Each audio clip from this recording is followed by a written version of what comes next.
thing on? This thing is working, yeah. Testing. Well, I can hear us. Oh, fantastic. Okay. I can see us speaking on the timeline. That's a very excellent. That's always a good sign. Yeah. Hello. That's our weekly introduction. Hello and welcome to the podcast. Well, what? Should we just call it the Untitled Podcast? The Untitled Podcast. Yeah, Untitled Project Podcast. Top. Well, no, let's just call it. Don't call it. Okay, the Untitled Project Podcast. So you're the host, so you introduce us. Okay, so all right, so this is all going in, by the way. We're leaving all of this in. I don't care. Yeah. Okay. So I'm Greg Tyrrell, and this is my co-host Lloyd Dalby. That is true. That is all true. Except Greg's name is actually Gray. I've been called that many a time. To be honest, I've been called Greg with 2 G's. It's spelled with 1. How about Greg with 2 E's? That was one of the funny ones. That was fucking. Gregory. Are we swearing on this thing? What? Are we swearing on this thing? It's for the internet, Greg. We're Nobody's going to censor us. Okay, excellent. Fuck. Yeah, so Greg with 2 E's. Gregory. Yeah. That's the most egregious one. And I'm Lloyd. Egregious one. Nobody gets my name wrong. It's fine. Lloyd. Not many people know my name, so that's all right. Everyone knows your name. That being said, you did introduce yourself to me as Derek Storm when we first met. I don't recall this. I was drunk at the time. I'm drunk a lot of the time. Don't blame me. Was it Derek Storm and Trent Steele? They're your... Trent Steele's my porn name. Derek Storm is my my acting name. Acting name. Oh, sorry. I should credit you next time on the films we've done. Yeah. Sorry. Derek Storm is now my wrestling name. I've decided. Your wrestling name, I see. Yeah.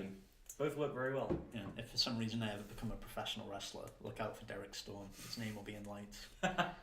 I'll remember that. Yeah. I'll remember that. So Avengers. Avengers, yeah. That came out. So yeah, this podcast we're just gonna chat shit about films and that, and just have a big old laugh. I got some various bits of news up top. Do you want to talk Avengers first, or talk this and get them out of the way? I'd get through the news first, I think, because otherwise it'll be like on my mind as we're talking about Avengers. And I'll be like, when are we going to do the news segment? Yeah. Because Avengers is what we're all here for anyway, even though it's been out for a month, basically. Okay, so... That Avengers. Huh? That Avengers. That Avengers. The infamous Sean Connery film, that's what we're talking about today. Where is Sean Connery anyway? Might be dead, who knows? Oh, that's grim. Maybe not. Is that in the news? Not quite. Although, speaking of Sean Connery, Bond's 25 production has been delayed. Yeah. Yeah. That's stupid. Why? Daniel Craig, he was doing a running stunt along a rooftop, I believe, and he just fell and broke his ankle. That's because he's old. Huh? Let's be real here. He is old. Is he like 50 something? Yeah, probably. Yeah. He's from Chester, so. He's not. He is, yeah. He's from Chester? Yeah, legitimately. Huh, look that up, man. We need. I had no idea. We need a researcher. We need someone on a computer just to look things up. We do. Jarvis? Rowan? No. Alan! Al! We are in this room, actually. Yeah, he's probably just hiding in the rooftops, you know. There is a cupboard right there. Why would he be hiding in the rooftops? I'm scared to open it now. More than convenient cupboard over there. Listen, I hope you enjoyed the podcast, Al. What's the second piece of news, Greg? I'll get to that in a second. Just the sequel. Bond 26 production has been delayed. Well. But yeah, just Daniel Craig broke his ankle. He had to be shipped off to the States hospital. Shipped off. But apparently that's not going to push the release date back. It's still coming to the UK April 3rd next year. They're just going to CGI his face onto someone, right? I mean... They're going to layer a gun at that thing. Yeah. What could go wrong? Yeah. It worked with Peter Cushing. Yeah, boy did it, yeah. That was seamless. Young Carrie Fisher too. Oh man. Next piece of news. So, some of you may know, not a big deal, but Disney bought Fox recently. That went through.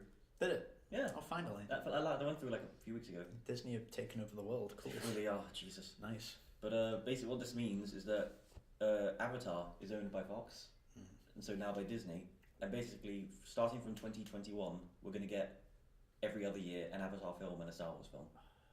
So Avatar 2 comes 2021, 2022 is Star Wars, and then so on and so forth. Just hearing you say that has made me so tired. Yeah, we're only 5 minutes in. It's true though, like it's I don't know, these films haven't even come out yet, but there's so much talk about Avatar and Star Wars, it's exhausting. Well, there's like 5 Avatar films, isn't there? There's going to be 5 total. So like we've got 4 sequels on the way. What even happened in the first Avatar film? It's bloody good. There was a... They were after the Unobtainium, which is a very subtle name.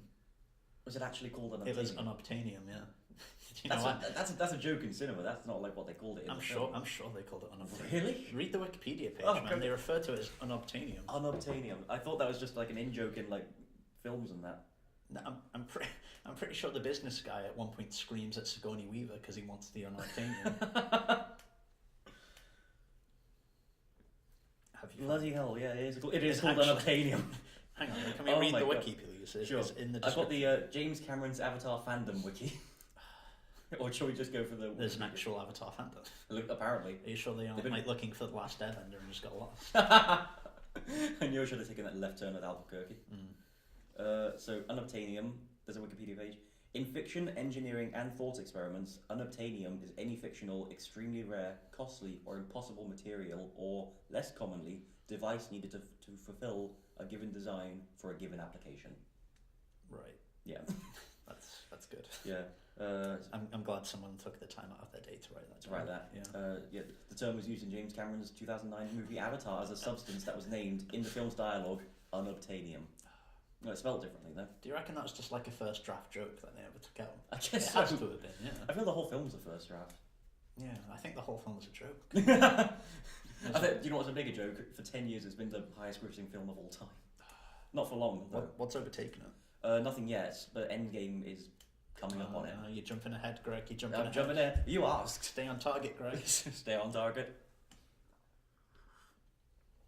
But yeah, so Avatar comes in 2 years' time, then we got the Star Wars trilogy by the Game of Thrones lot. Oh, no.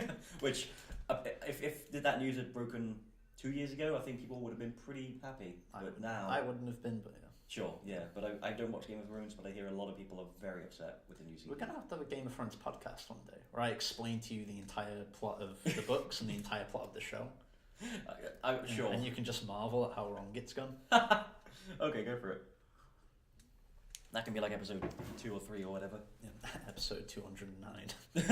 Yeah, we're aiming for 258, you know. Yeah. So. That was my initial team. Yeah, exactly. That's only like 5 years worth of podcasts. Yeah, we'll be fine. Yeah. But yeah, anything else to say on that? Well, they get Fantastic Four as well, don't they? Yeah, and the X-Men and whatnot. There's apparently a thing with that where like they weren't allowed to like organise any even pre-production on those films until the like deal officially went through a few weeks ago. So we're probably not going to get either of those for at least like 5 years. How did you feel about like the 2015 Fantastic Four? I felt it got more of a bollocking than it deserved. That being said, it's terrible. I quite enjoyed it. You did? Until like the final scene. Oh god, that... You know where like, not the final scene, sorry, the third act. Yeah. Where they all work together. Like, I really enjoyed the scene where Doctor Doom just like... only Doom. Where he just like walks through the labs and people's heads explode. That was pretty cool to It be reminded fair. me of an 80s film. Yeah. It was that whole film had a very Cronenberg vibe. Yeah, and I liked it when it was there. Yeah. No, like I'm all for like films, for superhero films going in like a different direction, for like having a more like horror influenced or thriller influenced feel to it. Yeah. And I was down for that film. I thought that film looked amazing from the trailers. Well, originally the dude who directed that was also going to direct the Josh Trank. Not the Josh. No, his name was His Josh name is Trank. Josh Trank. Yeah, he's going to direct the Boba Fett film, wasn't he? That's right. And Yeah. then I don't think it's been confirmed yet, but he said that he left it because he wanted to do smaller stuff, but it was also said he got fired because of Fantastic Four. I think he did get fired. Right. I think Disney outright said he got fired. Yeah, well, there we go then. But he's doing a Al Capone movie with Tom Hardy next year. Really? Yeah, so... That's either going to make or break him, isn't it? Yeah, well, I mean, like, he had a really big hit, then he had a really big flop, so this is the turning point. Yeah, that's coming. Fun. Yeah. Next bit of news. So, live action Disney remakes. Your favourite thing? So, a lot, like most of the things I'm going to say is going to be like cyan. That's just your personality. Yeah, pretty much. Yeah, I actually liked Maleficent. That was the one I disliked the most. Really? I hated Maleficent. Why? It was boring as hell. No, it wasn't. And like the scene, spoilers for Maleficent, this 5-year-old movie, but when she loses her wings, that's like a rape analogy. It's a metaphor, yeah. Yeah, which I found disturbing and powerful and effective, and also in a kids' film. Yeah, exactly. Also kind of on the nose. I don't know. I just felt that film was a missed opportunity. But that being said, the new one looks kind of cool. The Aladdin? No, there's a Maleficent sequel coming out in October. Why? Good question. Yeah. Money. Okay. That film made a lot for some reason. Sure. But anyway, I'm looking forward to Aladdin. Really? Yeah, definitely. Have you seen how cheap it looks? It looks. It's going to be amazing. It's going to be. See, I've heard people. Early reactions are like, it's okay. We need Carlton to show up in it. Alongside Will Smith, Genie. Yeah. Think you want to see them do the Carlton in I would see the film just for that. Yeah. I used to when I was like 15, I used to like go on my mum's treadmill, and whenever I went on it, the Fresh Prince of Bel-Air would always be on. Oh yeah. And I'd always pop for Carlton. He's a good lad. That's all I had to say. We can move on now. Yeah. Sorry, I got a message from Rowan. I imagine she can hear everything. She just said the whole film's a first draft, which is something that we just said. Tell her to mind her own business. Well, she can probably hear us. Mind your own business, Rowan. She's just sitting outside the door. I guess maybe.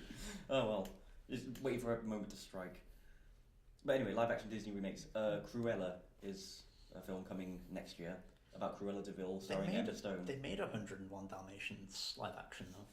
That was Glenn Close, wasn't it? Yeah. I didn't hear anything about them. Like, I don't know if they're good or bad. I don't know. Not fair. I think the fact that we don't know anything about them probably says a lot about them, to be fair. Yeah. Yeah. But Emma Thompson has joined Cruella, and it's coming next year, and it's directed by the dude who did I, Tonya. Cool. I never watched I, Tonya. Me neither. I hear it's great, so I'll check it out sometime. All the biopics get like when they first come out, and then people watch them, and it's like, Yeah, I think biopics, they can either be like really conventional, like by the number stuff, or they can be kind of, different and unique, and that.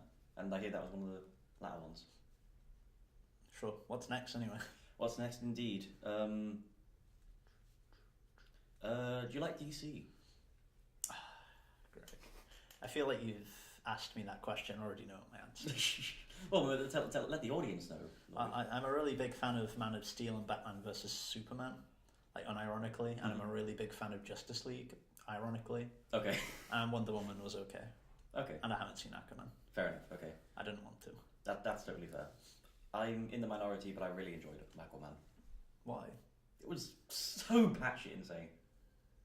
What, like visually or? Yeah, well, I mean, kind of everything. It's like it's an Indiana Jones movie, but it's Aquaman in a way. I'm sorry. But it's Avatar, but it's Valerian. It's a lot of things. But I just got swept away in the whole thing, and I had a really good time with it. Now you said that, I really want like Aquaman's trident to be like attached to a whip in the next film.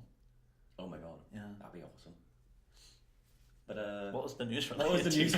We're getting off track. This is going to be the whole episode. Here's the news. Greg really likes Aquaman. Right, yeah, moving on to the next. But speaking of Aquaman, Peter Jackson turned it down twice.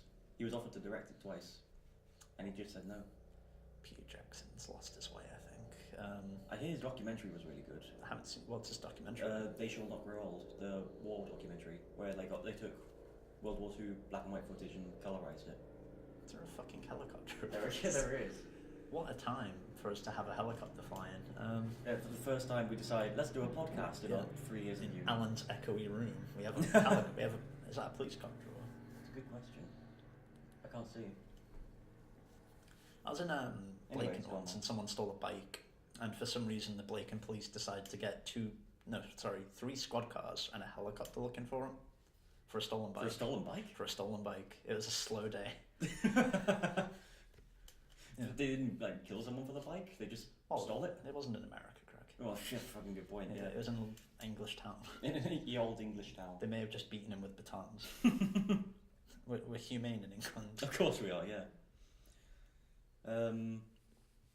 More DC news. Michael Rooker might be playing King Shark in the Suicide Squad. That means nothing to me. Fair enough. Is there actually a character called King Shark? He's like a giant shark man. Oh, I forgot about Suicide Squad. Yeah. Yeah. I didn't care for Suicide Squad. Me neither. Yeah. It was. I've heard a lot of people say, "Oh, it's the worst. One of the worst films ever made." It's not that bad. Wait, it's just not very good. How can it be a giant shark man? It's DC. There's a lot of like crazy stuff in there. Is his origins on the Wikipedia? I'll have a look. I don't know if he was once a person who became a shark or a shark who became a person. Or maybe he's like the son of a shark and a human being. Maybe. No. That. Oh Christ. A cross-species love product. I don't know. The Shape of Water origin. No. But yes, the Suicide Squad. James Gunn did Guardians of the Galaxy. He's doing it. It's coming next year, I think. Yeah, he's back at Marvel now, isn't he? Yeah, he got fired and then he got reinstated. What happened with that? It was like a bunch of tweets that he put out back in like his early days. Yeah, on Twitter. the weird pedo jokes. Yeah. Yeah. To be fair, they were bad. Yeah. But he had since apologised for them before he came onto Marvel. So I don't know. And then they hide him back. I don't know. That doesn't seem very Disney-like. You know what I mean? Though they're usually pretty like ruthless with their like decisions like that. Yeah, like if they make a decision, then they usually stand by it. Yeah, they don't go back on themselves. Yeah. That's weird. Yeah, exactly. So weird. Like I feel like if Disney started Marvel from the beginning rather than buying them halfway through, Robert Downey Jr. never would have been Iron Man. Why do you think that? Well, because if they don't like having any negativity attached to their image, and in the 2000s, Robert Downey Jr. was still like. Yeah. I mean, he'd already begun his career resurgence by then, though. That's the thing. Sure, yeah. Like, did you watch Kiss Kiss Bang Bang? I didn't. That's the Shane Black movie. That is the Shane Black Yeah. movie. It's really fucking good as well. I will check it out because I loved The Nice Guys. Thought that was a great movie. Kiss Kiss Bang Bang is like, I'd say a slightly more edgier version than that, actually. Oh, nice. Okay. Yeah. I'll check it out then. Like Val Kilmer's in it. It's the first time he's ever good. And the last? And the last. Oh, oh Val. His career was born and died in that movie. Oh, Val. Born in Hawaii, King Shark is a humanoid shark. That's all we got. How does that work? His father is the king of all sharks, also known as the shark god. It doesn't seem the to shark say. god. Yeah. It doesn't seem to say. Anyway, Michael Rooker might be playing him. So. Is there like a Shark Area 51 where they created him? They wanted to create the perfect shark and they succeeded. We dreamed of creating the world's strongest shark. That has to be the next like asylum film. We needed a shark that could play chess, and we're halfway there. You can eat a chessboard. Checkmate. Last bit of DC news here. Yeah. It's been quite a week for DC. Batman. Oh. Not set in stone, but more than likely he's going to be played by Robert Pattinson. I think that's a good choice. Yeah. I don't know much about the dude, but he was in Twilight. well, I know that much about the dude. Yeah, he's not bad. Yeah. I'd actually, you know who I'd really like as an outside shout? Yeah. And everyone's gonna be like, oh, that's a shit choice. Go on. Hayden Christensen. Yeah, I'm trying to find the silver lining in that. What do you mean? He's a great actor. He's He's in good shape. I've only seen him in the prequels, but he's good in the prequels. Yeah, we need a prequels episode as well, I think. Or we need a Star Wars episode. Where you say it's really bad, and I'll be like, well, actually, Greg. Then we can go. If that's going to be the basis of some episodes, we have a lot of material. Yeah. For that. And vice versa. So. And vice. What do you mean vice like, versa? Like things that you love and I don't like, things that I like and you don't like. Oh, like Ruby. Like Ruby, yeah. Oh, like, do you believe in destiny? Yes. Whatever. Wrong answer. Some great dialogue in Ruby, guys. Oh man, there is, but it's cheesy as shit. But I love it. What else is going on, Greg? Last bit of news. So, Godzilla. Yeah. Yeah. Sequel's coming out soon. What do you care about box office? Not particularly. Oh, I'll just speed over this one then. It's gonna projected to open lower than the first one. Why? I don't know, but the first one it had a 160 million budget. Came out 5 years ago, and it opens to 93 million. This one has a 200 million budget, and is projected to open to 55. Which I'm not sure why, because that kind of makes sense actually. I mean, the first one kind of divided people because there wasn't like enough Godzilla in it. But yeah, but now there's like shitloads. That's the thing. That's all the marketing has been. Look at all these monsters we have. Yeah. And everyone's been like really high on the marketing. So yeah, I mean, I view Godzilla like as a movie monster. It's kind of like, well, actually any movie monster. They're kind of the condiments on like if you have a really nice burger, like the burgers Oh, in the yeah. movie. Yeah. Like the monsters, like the condiments, and when you have too much, it becomes kind of disgusting and gross. No, that's totally fair. Yeah, I think. Yeah, I really like the original Godzilla movie. I thought that was really good, despite there being 10 minutes of him. But the story that was serviced by the story, you know. Yeah, a lot was happening around him, which kind of made him interesting, even though he wasn't on screen. Yeah, exactly. I actually really did enjoy that movie. Yeah, no, I thought it was really good, and I'm a massive monster geek, so I think this looks amazing. I just hope it's not Transformers, but for monsters. Did you know that the DOP for Godzilla 2014 was also the DOP for Avengers 2012? Really? Yeah. Oh, nice. How like drastic is the difference in work there, though? They are pretty different, to be honest. Yeah, Like I really like Avengers, but it's shot like a TV movie at times. Yeah. Like it's so flat, and Yeah. Godzilla's like fucking looks It's beautiful. one of the best films It looks so in good. terms of just pure visuals. What's the dude's name? I have no idea. I just know they're the same person. I'm gonna look him up, see what else he's done. I mean, he's probably done a lot more than that. Oh, for to sure. be fair. Well, if he's done Avengers and Godzilla, he's probably a pretty high-profile guy. What do you think? Like Joss Whedon as like director held him back, or because I don't know. because everything Joss Whedon does always looks like a TV production. It's weird because I feel I don't know because I thought Age of Ultron was a lot more cinematic looking. But then he said, I'm one of the 5 people on the planet Earth who prefers Age of Ultron to the first Avengers. I preferred Age of Ultron to the first Avengers. But you don't like either? I didn't like the first Avengers. I thought Age of Ultron was okay. Yeah, no, I think... I really like the ending of it. Yeah. Where Vision kills Ultron. I like that little conversation between the two, yeah. Yeah. His name is Seamus McGarvey, the cinematographer. Yeah. What else has he done? He did... What was he? Yeah, he did Avengers, he did Godzilla, he did... Oh boy. What? He did 50 Shades of Grey. 50 Shades of Grey looked really nice. Yeah, I think I haven't seen it, but I can imagine that. He did Pan, the Peter Pan origin story reboot. Oh god. He's like must be one of the most inconsistent people, and surely. Yeah. What else has he done? Oh boy, he did Greatest Showman, Okay. which is a pretty good looking movie, but it's all flash. Yeah. And his latest one was Bad Times at the El Royale, which I've not seen. Yeah, I've not seen that. No, the trailers look good for that. I haven't seen that either. I didn't even know that was a thing. But yeah, fair enough. that's like It's pretty. That's quite weirdly inconsistent. Yeah, it's kind of a hit and miss lot. Yeah. You're either going to get something fucking incredible or like something really flat. Yeah, it depends how he is on the day. Yeah. Well, on the days. Well, yeah. No, just the one day. All movies take one day. You know that. Oh yeah. Cinematography is just shining a light on something. Yeah, basically. As we all know. Yeah, you can shoot a 2-hour movie in 2 hours. And who needs sound? Yeah. It's not important. Sound recording is for losers. Just have music. Yeah, that's all it needs. You just create the music to sound like people are talking. Yeah, absolutely. Yeah, just mime it. Just mime it. Like the old movies just used to put like little title cards in between shots to like say what the people were saying. Just do Exactly. that, Yeah. We didn't need to change from that. Yeah. Who needs sound? So Avengers. I like we're talking about who needs sound on a podcast. Yeah. The entire medium is about sound. Well, I was making kind of student films, No, yeah, sure, yeah. especially my own. Christ, I was going to say the same. That being said, the sound on my films is usually my fault. Why?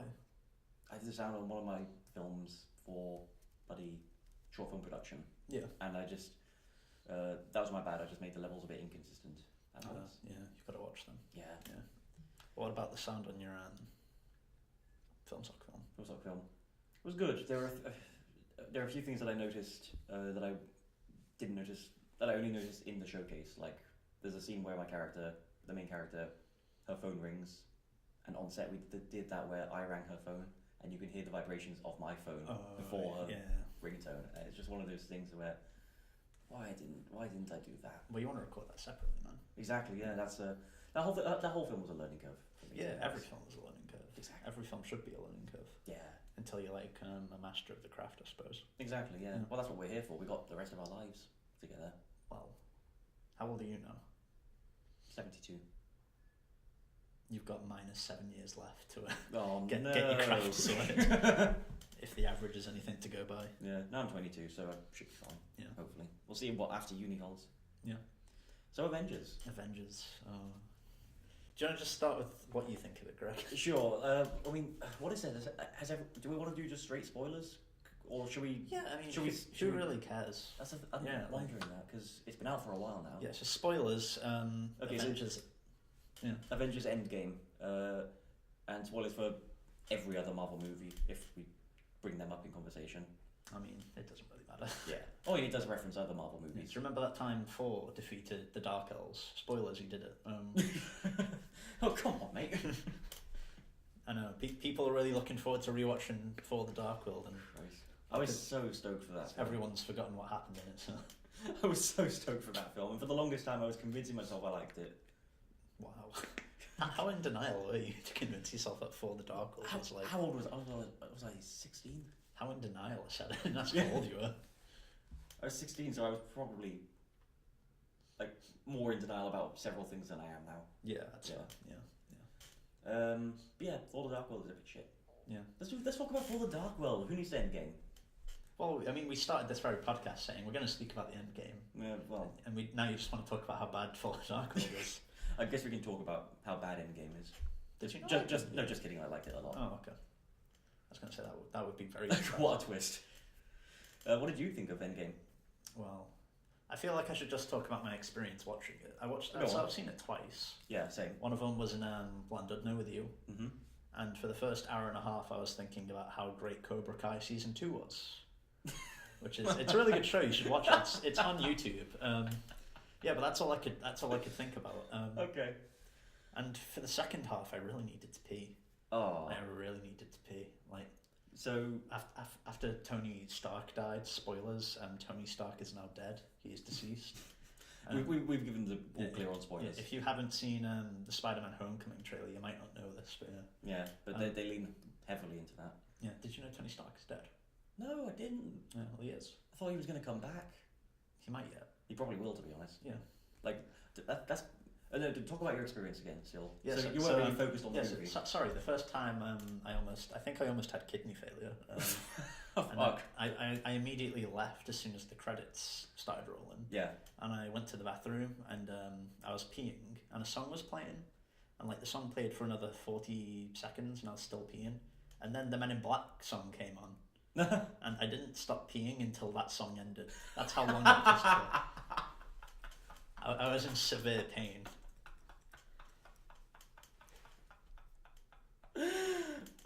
Have you seen that meme which is like when you go to the toilet after Avengers Endgame? It's just Thanos with the Infinity Stone. Yeah. That's true to life, man. That's true to life. Yeah, no, it's very relatable. Yeah. Having said, I just woke up that morning and did not drink anything. So you know the horrible part of that was I had actually already read the Wikipedia page before I watched the film. Oh yeah, you did. You son of a bitch. I already knew how it was going to end, but I stuck around for some reason. Oh. Yeah, but the second time was more pleasant because I was in Pontium and there were 10 people there. Nice, yeah. Yeah, so I left a couple of times, got drinks, came back. Oh, fair enough. Yeah. You've seen it already, so... Yeah, paced. Yeah. I'm looking forward to watching it again at home when I have a pause button. I'm looking forward to watching them both in succession. Yeah. Because I didn't like Infinity War. And no. we can go into that in a bit. Sure. But I liked Infinity War a lot, but I think it's also one of the most overrated films of all time. How so? Just in that... I mean, who's really rating it? That's the thing. That's the thing. I put a poll on Facebook the other day, which did you prefer, Infinity War or Endgame? Batman vs Superman. Obviously. Yeah.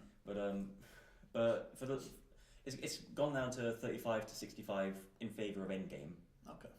But for the longest time, it was close to neck and neck. A lot of people really liked Infinity War. It's because Infinity War is the first half to a film. It's not a film necessarily. That's the thing, yeah. But I just felt Infinity War I felt it was so clearly cut down. It was so clearly a 2.5 hour version of a 3 hour film. Yeah. I don't know. Yeah, the biggest aspect for me from that was Thanos. Yeah. I really did not like his motivation. No. I think I actually wrote a review in Letterboxd. I think you did. Because of how much I disliked his motivation. In concept or execution or in all of the above. What is his motivation? What does he want to do? Well, he wants to collect the Infinity Stones so that he has the power to wipe out half of all life in the universe with a snap of his fingers, so that the remaining half have enough resources to survive. That's unbelievably stupid. But why does he want to do that? Well, it's to bring balance to the universe. Yeah, but he also kills plant life and insects. Yeah. No, I'm not saying it makes sense. he's a mad Titan. He's insane, and he's lost his way. I guess. My problem is nobody confronts him on his ideas. That was one of the big things for me. Like nobody offered like a different solution, and he had a way to counter that. Everyone was just like, oh, he wants to do this. Yeah, he's got like this Malthusian philosophy way of looking at like resources and shit, but nobody ever calls him out on it. Yeah, and that's quite annoying to me. It is. And sorry, that's all right. The second reason I don't like him is because he's clearly a fascist, right? I'm surely not the only one who sees that the dude in front of an army called like what is it, the Black Order? Yeah, the Black Death Mega Army or whatever. Is like a bit fascisty. Yeah, but he doesn't have any like fascist ideas really. He's not looking to control or he's looking to depopulate, but he's not looking to depopulate based on any like physical. No, it's all about it's a random selection. So it's like that's not like like was it like it was like so it's all in the interest of fairness. It's no like not targeting any particular class or group of people. It's just like half of all life, random number, random selection. You're gone now. Yeah, but that doesn't make any sense. Well, that's why he's the bad guy. Well, no, because a bad guy would have like a specific target list. A bad guy would be like, you know what, we need to, you know what, Gamora, we need to get rid of these gays before they get to our kids. Fucking hell. Like that would be a genuine bad person, though. It would, yeah. But But you can't sell that in the toy. You can't have that be like a toy's catchphrase if you press the button. The Thanos, the massive homophobe. Yeah, Thanos like genociding like specific groups of people would be bad. Okay, that certainly would be bad. That means that I think random genocide on its own is also pretty bad. Yeah, but it's not realistic. It doesn't make any sense motivation-wise. Even for an insane person, I don't think that makes much sense. No, fair enough. No. Anyway, we're talking a lot about Thanos in Infinity War when we're here to talk about Endgame. Yeah. So I like them both, and I would be interested to see them back to back. But I think I did prefer Endgame. I liked Endgame as a reaction to Infinity War. I think same because like Infinity War is all about like establishing this weird little hero's journey for Thanos. Yeah. And Endgame is about kind of reversing that. Yeah, exactly. Like it's a hero's journey for Thanos, the villain, and it's a reaction for the heroes of all the previous films, except that one. Yeah, it reminded me of this is going to sound like really bizarre, but it kind of reminded me of a communist film in a way. Like there's like a collective hero kind of thing to it at the end, especially. Okay. Where like everyone from every nation kind of shows up to fight this purple man. Yeah, no, I can see that. Like literally everyone coming together. I mean, it's obviously not like the same as a Battleship Potemkin or obviously not. No, it's Avengers, but there's definitely like readings into that side of it. For sure. Yeah, and that's kind of interesting, but I'm not sure if that's accidental or not. It's hard to say. Yeah. Yeah. What are we going to talk about with? There's a lot to unpack with it. Yeah, I mean, do you want to start at the beginning? Sure. So I was a young boy when I came into this world, and you were a young boy. I was 5 years old. Yeah. Emerged from the womb at age 5. Yes, I can see that. Could you? It ties into my Greg origin story, doesn't it? Oh God, I don't think I know about this. Well, essentially, are you familiar with like the birth of Athena? How she was like a headache for Zeus. Yeah. I have a theory that Zeus had like a little noise in his head one day, and over the weeks and years and millennia, he just kind of ignored it and got on with it. But then one day it was so loud, and what it was, he realised one day that it was actually the laugh of SpongeBob SquarePants, and it just built in intensity and like until eventually Greg spawned out, and he was wearing his jeans and his Loki and Thor t-shirt, and he just did his power walk off, and everyone was confused. And that's the story of Greg's life, everyone. There he is now. If anyone ever asks me again about my origin story, about my life, about how I entered this world, that will be my answer. The SpongeBob. The SpongeBob. Zeus headache. Yeah. I mean, we do have a very SpongeBob Squidward-esque relationship. Yeah.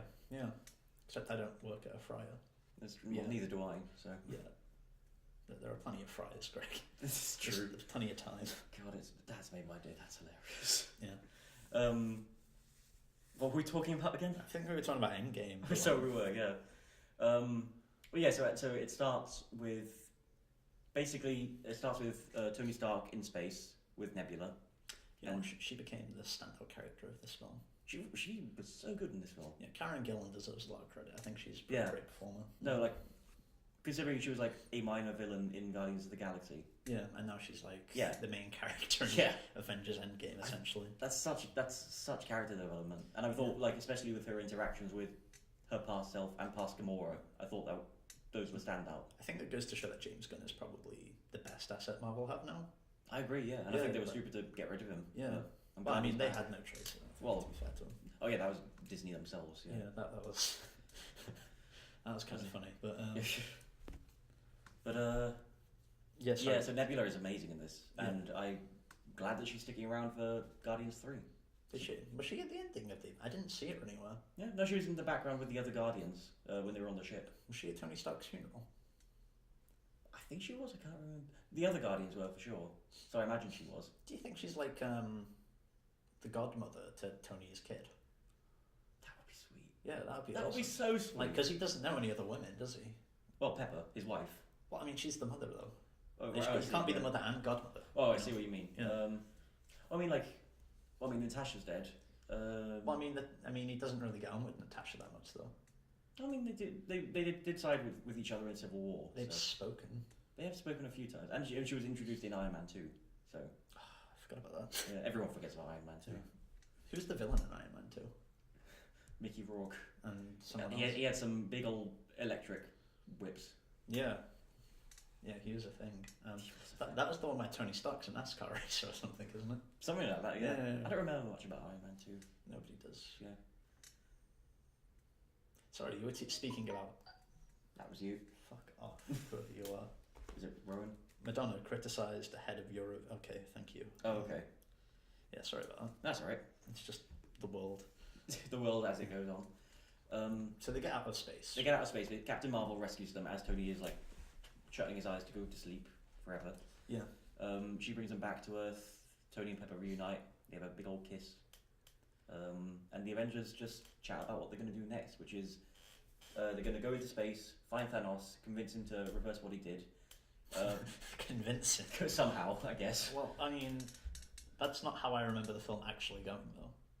Oh, really? I remember Captain Marvel breaking into his home, beating the piss out of him. Well, that is everyone holding him down, dismembering him, and then performing a public execution, essentially. That is what happens in the end, yeah. That's within the first 30 minutes of Avengers. Within the first 10, 15 minutes of Avengers, I think.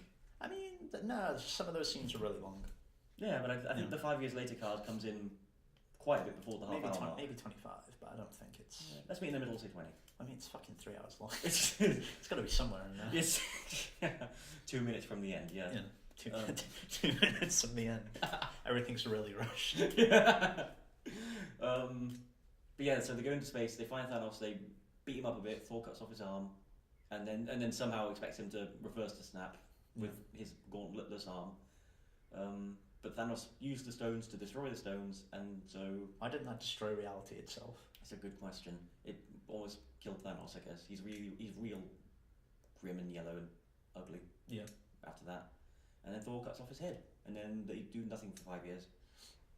Well, they don't do nothing. Well, I mean, like, there's nothing they can do about Thor gets fat.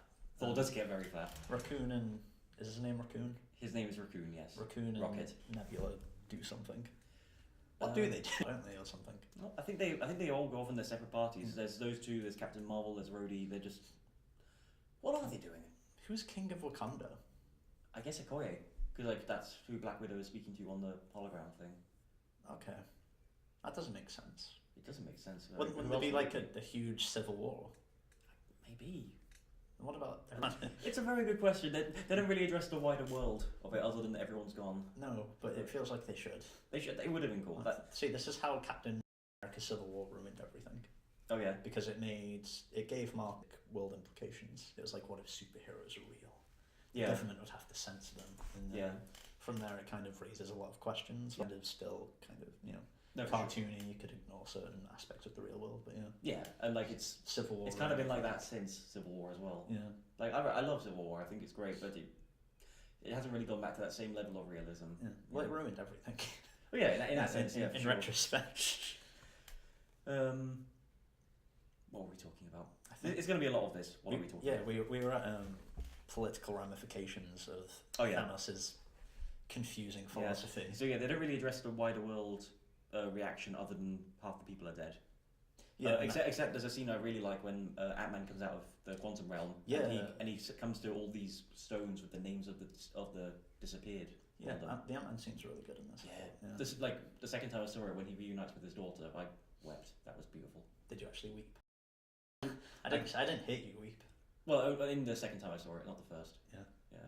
The first time I saw it, I cried once. Second time, 3 times. Really? Yeah. I didn't cry at all. No, well, that's fair. I just really needed to pee. You could have used some of that cry. I cried after the film. Yeah, that was your phone again. Hang on. You cried after the film that it was over. Yeah. They were painful. Yeah. Like one of my kidneys exploded. Oh fuck. Yeah. Yeah, what do they do after that? They time travel or whatever, don't they? Yeah, so Ant-Man's like 5 years past it, but where I was, it was 5 hours, so maybe time works differently. Maybe we can go back or something or other. Time travel doesn't make a whole lot of sense. Can you actually explain time travel to me in this film? Rowan warned me that you were going to say this. What?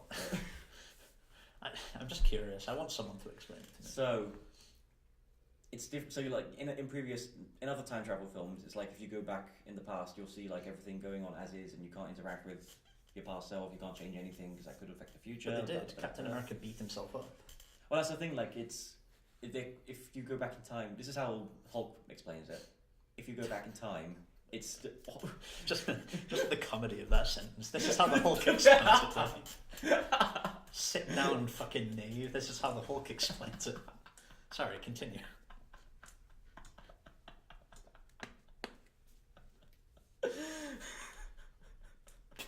Can you imagine like any version of the Hulk before this film trying to explain time travel? I could actually. That'd be hilarious. Are you kidding me? It would have made more sense. But anyway, what he says is like that basically time travel is still like your linear current time. Right. So like if you go into the past, that's not you going into your past. That becomes your current present. Right. And then if you travel, and then any way you travel after that, that is to become your future. That is your future to become your present, rather.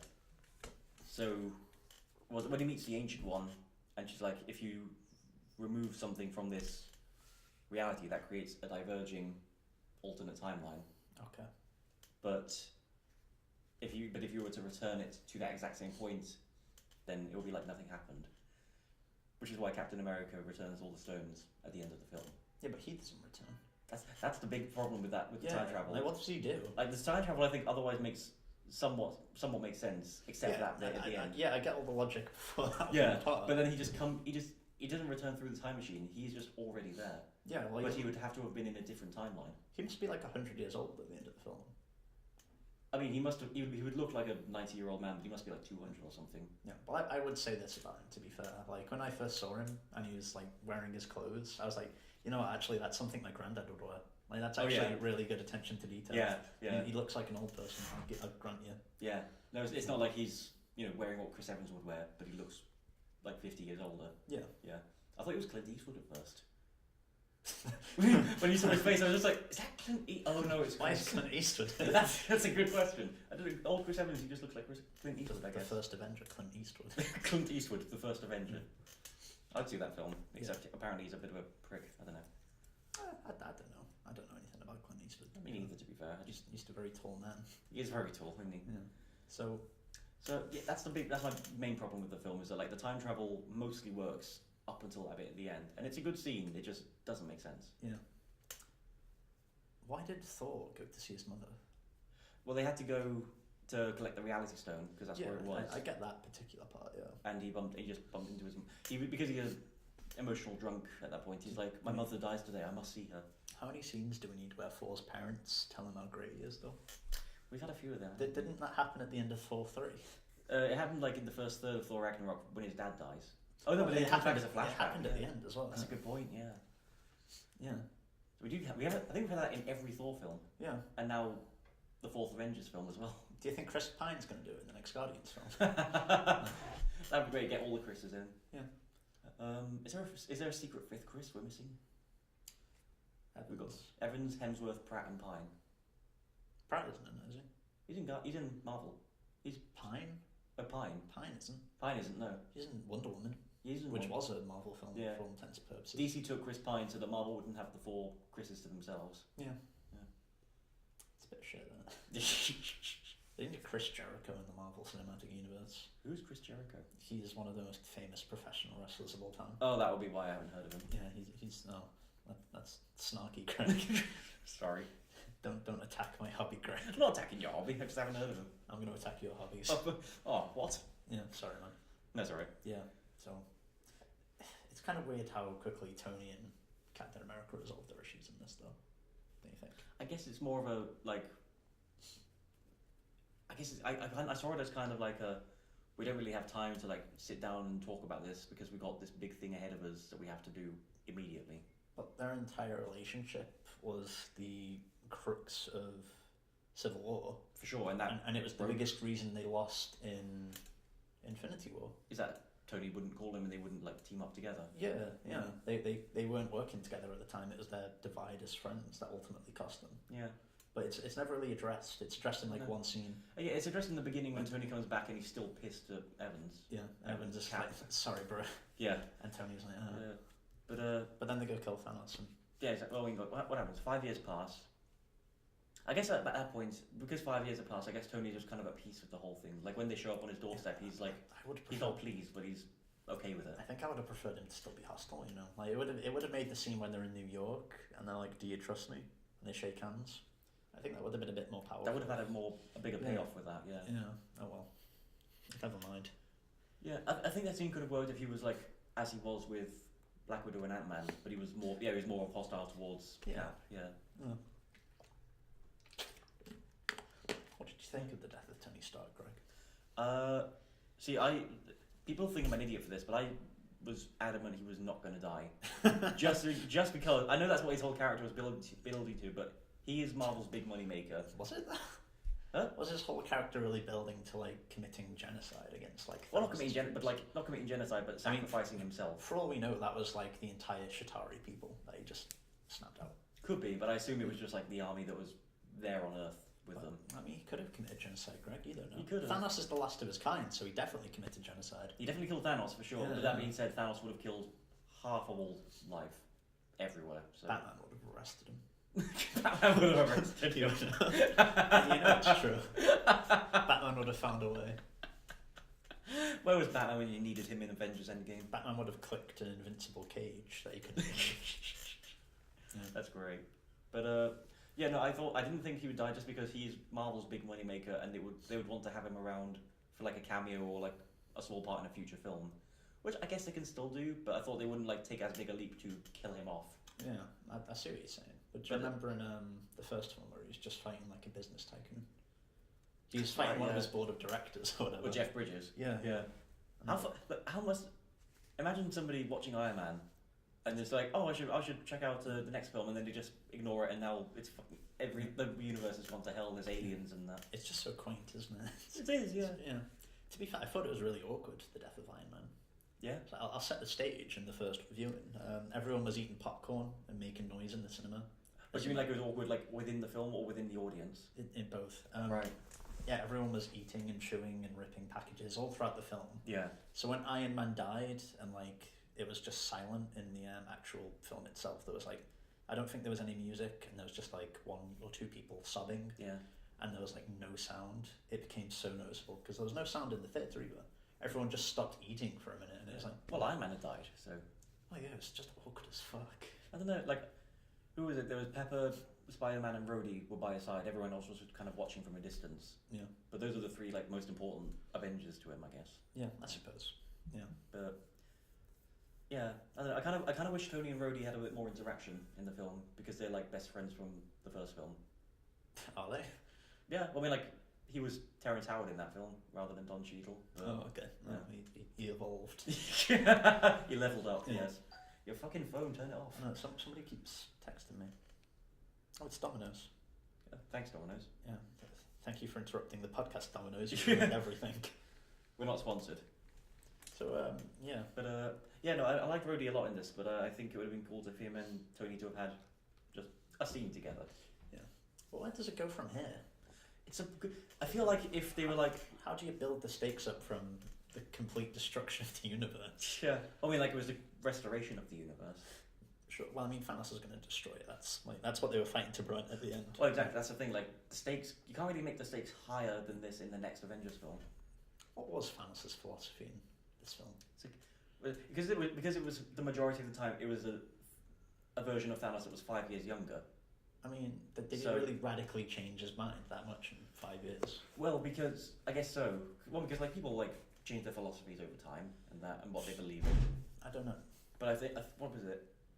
He was still on the path of like wiping out half the universe. But when he saw what became of him and what the Avengers were doing and all that, he realized that as long as people resist, as long as there's going to be a half of the population that remains, they will resist and they will remember. So I will tear this universe down and rebuild it completely. Which kind of... Why even bother with that? Exactly. Yeah. Just give up. Exactly. Like it's just going to be...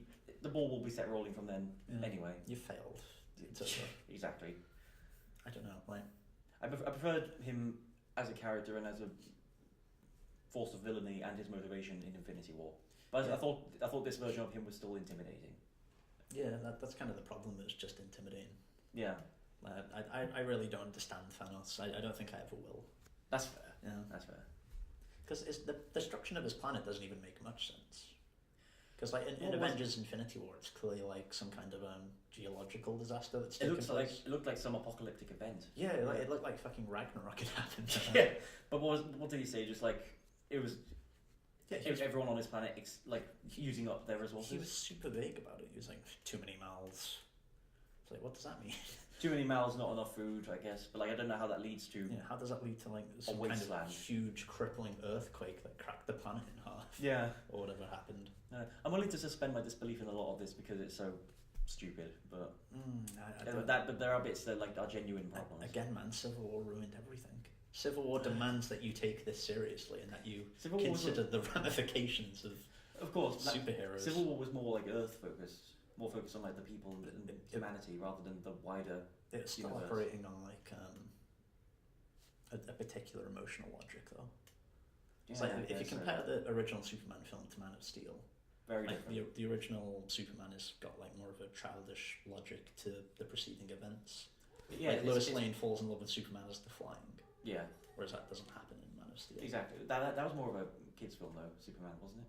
Well, yeah, that's exactly what I mean though. Like the Avengers have had this kind of childish philosophy to them until Civil War, where it suddenly became serious political ramifications, intense adult emotions. Yeah. Yeah. I don't feel it like disrupted the course of tone of the universe or anything. I mean, for me it did. Because like, you do have to now wonder what the fuck is going on politically in this world now that we've established that political ramifications exist. I hadn't thought about the whole Wakanda thing in Endgame, like exactly. until you brought it up. Yeah. That's a thing that is interesting. I would have liked to have known. I would have liked to have seen at the end of Infinity War, not just the heroes disappear, but like people across the world disappear. Yeah. Well, we get a little bit of that in the post credit scene, sure, but yeah. But yeah, I guess you just kind of have to. Because Endgame is 3 hours long as it is, I guess you just kind of have to go with what they're showing you. I mean, Endgame alludes to it a lot more than Infinity War does, to be fair. I'll give Endgame credit there, but yeah. And the Ant-Man scenes are actually genuinely powerful. Yeah. And I like Ant-Man a lot, but he's never been like my favourite Avenger. Yeah. Sorry, Oshan, if you're listening to this. He's a friend of mine. He loves Ant-Man. Okay. I believe you. You didn't have to explain that. Okay. But yeah, no, his scenes were great, especially the early scenes when he comes back. Yeah. Hawkeye is my favourite Avenger. Why? And everyone asks me that. Yeah. I love the fact that he's just a regular dude with a bow and arrow and he sorts all this alien shit out. He somehow survives through everything. I thought he had some kind of accuracy power. He basically never misses. I think the only times he's missed in any of these films is when he's fighting Black Widow in the first Avengers film and when he's fighting Black Panther in Civil War. I think every other time he's hit. Oh, okay. It's basically it's something like enhanced. Yeah, he's got enhanced accuracy power or whatever. Yeah. Something like that, yeah. I think with anything, but he likes using a bow and arrow, I guess. Yeah. Anyway, I think he's awesome, and I thought he was great in this film. Yeah, I mean, he was emotionally intense in this film, but he is in the worst scene of the film. Which one's that? The Black Widow death scene. I am very torn on that. Really? Why? What's torn you so? I don't know, just because it's an effective death scene. like for any character. I don't think it is. It's too much prattling about. I don't know, because I like that, like when Red Skull says, "Oh, one of you must die to get the Soul Stone," and then you have a cut, and clearly they've been pondering about it for some time. Yeah. Like about what's going to happen, what are they going to do? And Red Skull's just awkwardly. I noticed that the second time. It was just floating in the back. That reminds me of that one fucking Harry Potter film. Which one? Oh, the latest one. Crimes of Grindelwald. Oh god! It's all built up to this like 20-minute exposition scene where everyone's just in a room shouting at each other. Yeah, and they're like, "No, this actually happened." 5 minutes of nonsense, and then, "No, this actually happened." Literally, they're like each 5 minutes disproves the last 5 minutes. And as all of these fucking idiots are prattling on, you've got our main character Newt Scamander like standing in the background just watching all this take place. You forget he's there. Yeah, like, you actually forget he's there. Yeah. We need to do we either need to do an episode just on Crimes of Grindelwald or the whole I just think world. Harry Potter. Just Harry Potter in general, yeah. I need to take a couple shots at Harry Potter. I saw the first film a couple of years ago at the Royal Albert Hall. I've not seen any of the others. Really? I think I saw most of some of them as a kid, but I never watched all of them all the way through. How did you miss Harry Potter? Like it was just never my thing as a kid. Like I liked it, but I didn't love it and follow it. Yeah, but you've missed some things that don't make sense for you to miss, like Lord of the Rings. I didn't grow up with Lord of the Rings, Harry Potter, or Star Wars. I got into all of them much later. What did you grow up with then? Like, what was your thing? Well, I mean, I had a very obsessive personality, so I would latch on to a small handful of things. So Pokemon, Transformers, Ninja Turtles. I see. Yeah. Would not let go of them. Okay. Yeah, that makes sense. Yeah. I get you there. I've got some of that kind of thing going on now, actually. Oh yeah. Yeah, Game of Thrones. Well, not Game of Thrones, the show. Fuck that. The books. The books and Attack on Titan. Okay. Attack on Titan's fucking great. I need to get around to that. It's just never appealed to me. So whenever I recommend something to you, you're like, I'll watch it one day. You never get around to it. Well, you're not special. Everyone does that. Okay, sorry. I'm joking. Jesus. No, but everyone is like, oh, you should check this out, and I do mean it when I say I will. I just suck at watching and committing to TV shows. Have you got Netflix? I do. Why don't you just watch it on Netflix? I've been a busy boy with my dissertation and that. Your fucking dissertation's done. I know for a fact. It is now. Yeah. Because then we can do an episode on Attack on Titan. Okay, sure. Yeah. How many episodes in a season? For the first one. Yeah. 24, but they're all 20 minutes long. Okay, fine. I will binge them in a week or two. Yeah, the second one is 13. Okay. The third one, the first half of the third one is 13, and the second half of the third season is currently ongoing. Right. Okay. Yeah. Cool. We'll come back to that another time. We'll stick to Endgame. Yeah. Sorry. Oh shit. Where were we on Endgame? Black Widow's death. Yeah. Yeah, because that scene.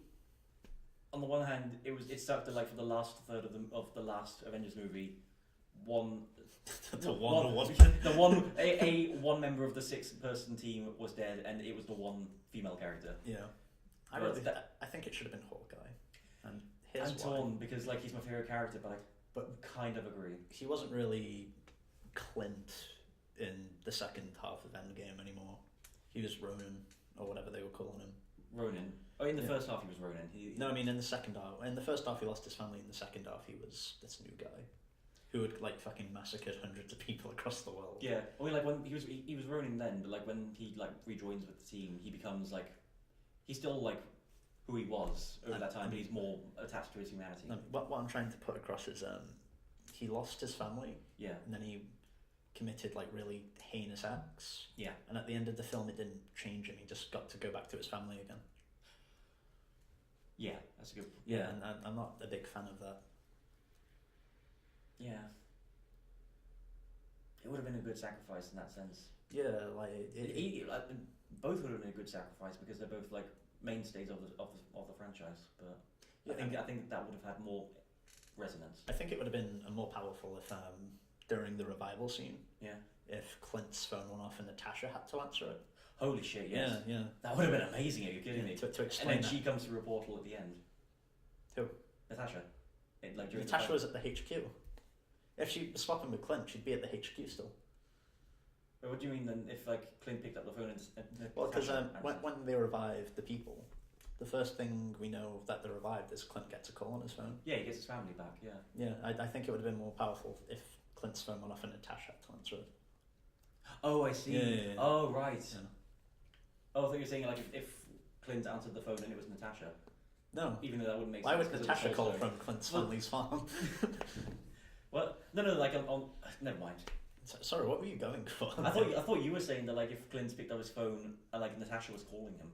Why would she call him from some fucking alien planet in I don't 2014? know. I don't know. It's a ridiculous film anyway. Yeah, I suppose that would be one of the more sensical things in the film, though. Yeah, for sure it would. Yeah, but that would have been a good thing if Natasha answered to Clint's wife. Yeah, I just think that would have.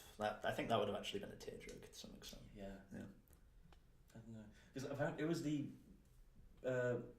one of the visual effects directors. I think she convinced the writers to kill off Black Widow instead. Why? I don't know because she said like, don't take this away from her. This is going to be her big moment or something to like prove that she's willing to do whatever it takes. But I do think if Hawkeye died instead, you would have had that. I think she could have attempted it, been stopped, and Hawkeye died instead. Or Hawkeye could have just thrown himself off before she could do anything. That's where I thought they were going with until she leapt over after him. I just think she's one of the more interesting secondary characters. For sure, yeah. I think she's great. Is Hawkeye going to come back? I've been wondering that because like who's. And plus, they want to do a Scarlett Johansson movie, don't they? Yeah, but that's coming next year. I think that's going to be a prequel. Yeah. I don't see how they can do it any other way unless it's like in the 5 years. But then you got to bring in the other Avengers. So.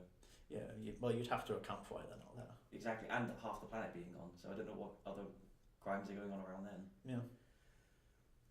I don't know. What do you think about Captain America's ending? Like, thematically or whatever. I predicted correctly that he would go back in time and spend the rest of his life with Peggy, and I love that they did that. Yeah, the only thing that throws it off for me is that like he's suddenly there. Yeah. But otherwise, I thought it was a great ending. Yeah. It's actually really strange, like Endgame and Game of Thrones season 8 coming around at the same time. Yeah, like two of the biggest like nerd stuff. Well, I mean, it's more like previous to this, like time travel hadn't really been established in Avengers, right? Yeah. I mean, you had the Time Stone, but that doesn't really count. But that was more about like reversing aspects of time rather than time travel itself. Yeah. And whereas Game of Thrones has established time travel, like, as a concept in in season 6, yeah. Bran uses time travel to fuck with Hodor's mind. You don't know who Game of Thrones has time travel? It does have time travel. It's in the books as well. It's a fucking fantasy world. It's a time travel story, Greg. I had no idea. Pay attention, Greg. Sorry. Is it set in the past then, or the future? Or? Well, see when we come to me explaining A Song of Ice and Fire. Okay, we'll talk about it in the game. We'll go over all my weird sci-fi theories and. Okay. But actually, I never would have called that. Game of Thrones time travel. I'll just throw this out here right now. It is A Song of Ice and Fire is a sci-fi story. Okay. But it's got fantasy trappings. But all of the fantasy characters live in like a medieval world. Okay. They don't understand that they've actually regressed. It's like a post-apocalypse. No shit. Yeah. It's like when you read the books, it's like really fascinating. Wow. But when you watch the TV show, it's really boring. Right. Do you not like the TV show on the whole, or just the latest season? I think on the whole, no. Right. Yeah. Like the first 4 seasons are pretty good. They weren't exactly like the books, to be fair. Sure. But for what they were. Yeah, for what they were good television. And then season 5 happened. Then season 6 happened. And then season 7 happened. And now we're on the 8th season. Yeah. And now I'm literally debating every week whether to even bother watching the episodes. Yeah. Have you watched them all so far? Yeah. Well, you've only got one left then, so. I might skip it though. It's the last one. You might as well. Well, I mean, this my point with the time travel thing was they introduced it in season 6 and they haven't used it since. That is weird. They've used it once for no reason. And like same with Avengers. Like now that time travel is a thing, what do they do with it? Like, can they just bring back anyone now? I hope not, because that just takes away from so much. Like, I'm glad that some of the characters who died in Infinity War stayed dead. Yeah. Even though like by technicality, Loki and Gamora are still alive, but it's a different version of them or whatever. Well, it's because they want to do a TV show, isn't it? Well, yeah, but Vision's dead, and they're doing a TV show with him. I think Scarlet Witch is going to recreate him in her mind or whatever. Maybe, yeah. I would much rather that just be a show about her, because she's like one of my favourite characters. Why does she not have a movie? It's a good question. Like, she was introduced in, what was it, Age of Ultron? Yeah. But she's like one of the core Avengers now. Yeah, she, like, in that film, she became one of the core Avengers, and she has been since. She became a new Avenger or whatever, didn't she? Yeah, and she's awesome. I love her. Like, she's like the second strongest behind Captain Marvel. Yeah, I think it's her, Captain Marvel, and I guess Thor are the 3 top ones in strength. Maybe. Yeah. Because Thor can be very inconsistent. Yeah, he was like super powerful in like Ragnarok and in Infinity War, but he kind of took a hit in Endgame. Yeah, like he wasn't anywhere near his level. Yeah, he wasn't able to take down Thanos with the help of Iron Man and Captain America, whereas he one-shotted him in Infinity War. Yeah. Why was Thanos so powerful in Endgame? I don't know. He's just that cool. Just those 5 years just took a lot out of him. I don't know. Maybe. He didn't It's not really explained, is it? He didn't take his arthritis medicine. Who knows? Oh well. Do we have anything else to say about Endgame? Or? What else do we have to say about Endgame? I think we talked about everything. I thought the time travel stuff was really cool. Like the individual bits where they go to past movies and recover the stones. Sure. I liked Chris Pratt singing with no music covering him. Yeah. That did save the. To be fair, when you see that for the first time, you don't really question the time travel anymore. Yeah. So just maybe just have Chris Pratt sing from now on. Yeah, that'd be great. You know what? This movie actually missed a huge opportunity. Go on. To get Christopher Lloyd to come in as like an assistant and explain time travel to people. That would be great, and I would have loved that. I feel that is probably too on the nose. What is it? He's like 90 or something, isn't he? Yeah, but this film was filled with fan service. It doesn't matter. Yeah, but they directly reference Back to the Future though. So. Well, yeah, they say, oh, so Back to the Future is bullshit. But, yeah. Would it be great if Christopher Lloyd delivered that line? Yeah, I say, all that money in it, and they don't know where to put it. What were they thinking? Yeah, they want to spend all that money on CGI when I you guess could hire Christopher Lloyd. Christopher Lloyd, yeah. Just have the rest of it like take place on a mountain. Yeah. With like wearing the cheap superhero suits you can get from Astro. Well, he joins the final battle as well. Why not? That'd be great. Yeah. Get him a flying DeLorean. You could be flying DeLorean, man. Doesn't matter. I would love it so much more if that happened. Put it in a comic book. Who cares? There's been a lot of like comic book crossovers, so they probably could. Yeah, why not? Yeah. Final battle was pretty great. Like both times, I thought it would have less of an effect the second time, but even the second time, I had the stupidest grin on my face. I did actually like the final battle. Yeah. No, I'll give it that. It was quite tense as well. It was, yeah. Like there were points. I'm a little disappointed not more characters died. Yeah. But not because I don't like them, just because. Because you're a blood for the blood kind of type of guy. You exactly. just like violence. Yeah. I just live for destruction. Can I ask a serious question? Okay. So about this film or about life? About this film. Okay. About Captain Marvel in particular. Yeah. So I didn't watch Captain Marvel. Right. Is there a reason people don't like Captain Marvel? I think there seems to be like this very dedicated, weird. Yeah, there's a very dedicated core fan base of people who like just really fucking hate her, and I don't understand why. I don't like generalising. I really don't. Go on, Greg. Generalise. But it appears, from what I've seen, to be entirely white dudes. Oh no. And I think it's because Brie Larson said something before Captain Marvel came out about. Basically, she wanted like a wider pool of diversity in critics. Okay. So like more. Because a lot of critics are older white guys, and films are aimed at different demographics. No, but a lot of people were like, oh, she hates white men, and then ever since it's been like, Captain Marvel's not the strongest, Thor is the strongest, or Captain Marvel is so bad, or the one that got me in particular was like, somebody commented like, when Captain Marvel returns in the final battle, nobody cheered, and it made me so happy, and it's just like, why? Why is that such a big thing for you? That's weird, man. Yeah, I don't know what to make of that. I don't understand it, and yeah, like I want to know more about her. Like she's not like the most developed character, but she has only just been introduced, and I'm looking forward to seeing more of her. And I thought she was really cool in the final battle. We're supposed to be Space Jesus or whatever, isn't she? Something like that. She's like the Superman of the Marvel universe. Yeah. But I liked her solo film. I didn't watch it, but yeah, I don't understand the hatred at all. It's not the strongest film, but it is pretty good, and. It's like Doctor Strange levels of ordinary. I mean, I didn't like Doctor Strange, so it's about Ant-Man, Spider-Man, Homecoming levels. And I know a lot of people love Homecoming, but I think it's pretty good. I think it's okay. Yeah, it's about that level, but like she's really good, and the character I'm looking forward to seeing more. Actually, no, I would argue that Homecoming is actually pretty boring outside of one scene. The scene where he meets the Falcon. Turns out the Falcon's like his girlfriend's dad or whatever. Oh, the Vulture. Oh, the Vulture, yeah. I thought you were saying, when was Anthony Mackie in that film? Who cares? When was the bird? They're both bird people. They are. That's their superpower. Yeah, that scene was great though, the reveal of him being the dad, yeah. But then I watched Spider-Man Into the Multiverse. Oh, Into the Spider-Verse. Into the Spider-Verse. Which is so good. Yeah, which is one of the best films of last year. It was so good, yeah. It was amazing. And I'm like, why the fuck are we watching Peter Parker do shit? When Miles Morales is doing stuff. It had the best Peter Parker as well. He's just this old chubby guy. Yeah. That was refreshing. Yeah. So we could have had Tobey Maguire come back as Peter Parker. I would disagree with that. Why? Because he's super overrated. He's good, but he's just... He's had his day, let him be. Have fat Tobey Maguire come back. I thought Jake Johnson did a really good job as Peter Parker. But... Was he the voice actor? Yeah. Oh, yeah. Okay. Yeah. Fair enough. I agree. Yeah. I think that's everything we have to say about Endgame. Yeah, I can't really think of anything to add at this point. Yeah. Oh yeah, Cap lifting Thor's hammer. It's okay. I don't like saying things in the cinema. I don't like talking.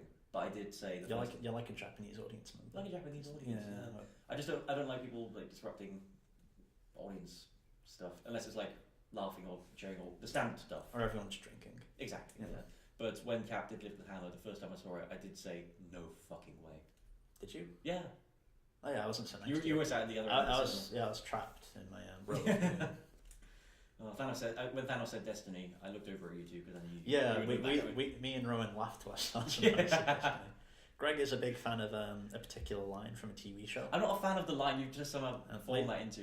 Well, no, what's the show called, Greg? It's called Ruby. What's happening in the scene where this line is? Ruby is a Rooster Teeth animated show about magical people with transforming armor and weapons and very high quality. It's CG animated, but it's anime styled, and it's not the sort of show I would like, but I think it's great. And there's a line when spoilers for Ruby for season 3, and this is a big spoiler. One of the main characters dies. What's the name of this main character? Her name is Pyrrha. What's her role in the show, Greg? She is. We haven't got much time left. This is going to take. Greg, just explain it. We've got plenty of time. Okay. That time. What's it called? The track has no limit, Greg. Okay, if you say so. So part of season 3 of Ruby, there are 4 maidens that represent the 4 seasons. You asked for this. You asked for this. Okay, continue. There are 4 maidens that represent the 4 seasons, and like the hotels. They give up brochures. Sorry, continue. I won't say. Do you want me to explain? Yeah, no, I do. Because I don't want to explain. It's a good scene. Greg's going to build up to it for us. It's a good scene with context on its Go own. ahead. Okay. Go ahead. And when one of the maidens dies, they basically transfer their abilities and consciousness into the last person they think about. And the people at the school that these main characters attend want Pyrrha to become the next Autumn Maiden because the previous one is about to die. But there's a villain called Cinder who wants all of the powers for herself of the 4 maidens. Okay. And in the finale of the season, basically it's a fight between Pyrrha and Cinder. And Cinder has Pyrrha on the ground, and Pyrrha says, "Do you believe in destiny?" And Cinder says, "Yes," and then shoots her in the chest with a bow and arrow.